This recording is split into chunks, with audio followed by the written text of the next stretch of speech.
Why failure doesn't lead to success unless you do this. Hi, what's up, everyone? CS here. Welcome back to a new episode of Strengths to Wealth, where you discover more about yourself, your strengths, and how they relate to your wealth and performance. Now, as the saying goes, failure is the mother of success. We've all heard a lot of inspiring stories about successful people who have experienced deep, deep failures at the lowest point in their lives. In fact, I used to believe that a person can only reach success if they have risked big and failed big, right? And this was the lesson as well that was taught to me when I went for seminars and trainings. So you can't have the success you want, I was taught, unless you're willing to risk everything. However, as I become more experienced, I now know that failure is not what defines a person, and neither is success, right? I got to know a lot of people who experience fulfilling work and life without having to go through big risks or, having big failures in their life.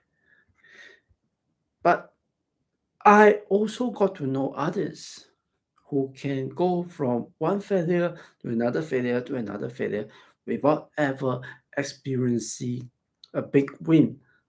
So that led me to ask, what's the difference? What's the difference between the people who can have big success without big failures and the people who have failure after failure after failure, right? And when does failure lead to success and when does it not? Here's what I discovered. Now, the key difference between people who turn failure to success and those who don't is how they react to the act of failure. Now, it's natural when we fail at something to feel bad and focus on the negative feelings, right? This is when we can feel so bad about ourselves, we start to find excuses or we start to play the victim, and we can say things like, it's bad luck, or it's the government's fault, or it's someone else's fault, you know.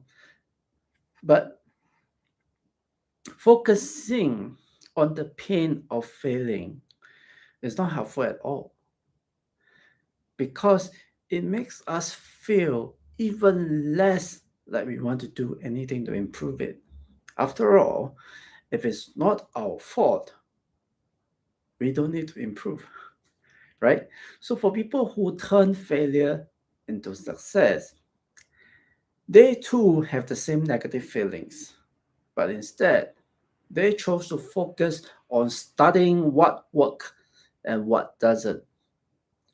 Now, pain of failure can be a very powerful motivator, but only when we take a lot of action to review why this failure happened and execute on an action plan to do things differently.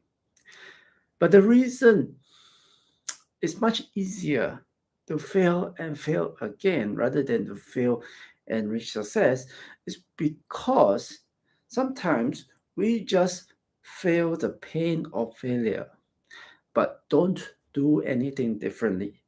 We don't review, we don't have an action plan.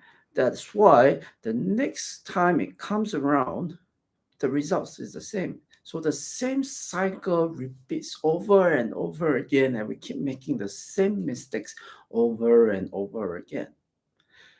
On the other hand, if we focus on what we can learn and improve our skills and capabilities and our abilities to spot the mistakes we make, then in future it will be much easier to avoid such mistakes because of the heavy price that we have paid compared to others who did not experience this price, right? So this is why sometimes when some people experience a deep failure, they can become more successful than others, right? It's not because of the failure itself, but because they learned how to identify and avoid similar failures in the future.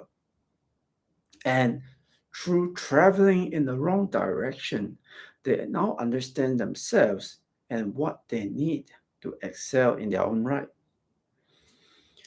So the key to reaching success after failure, right, is to first study past failures intensively and have a game plan for what will be different.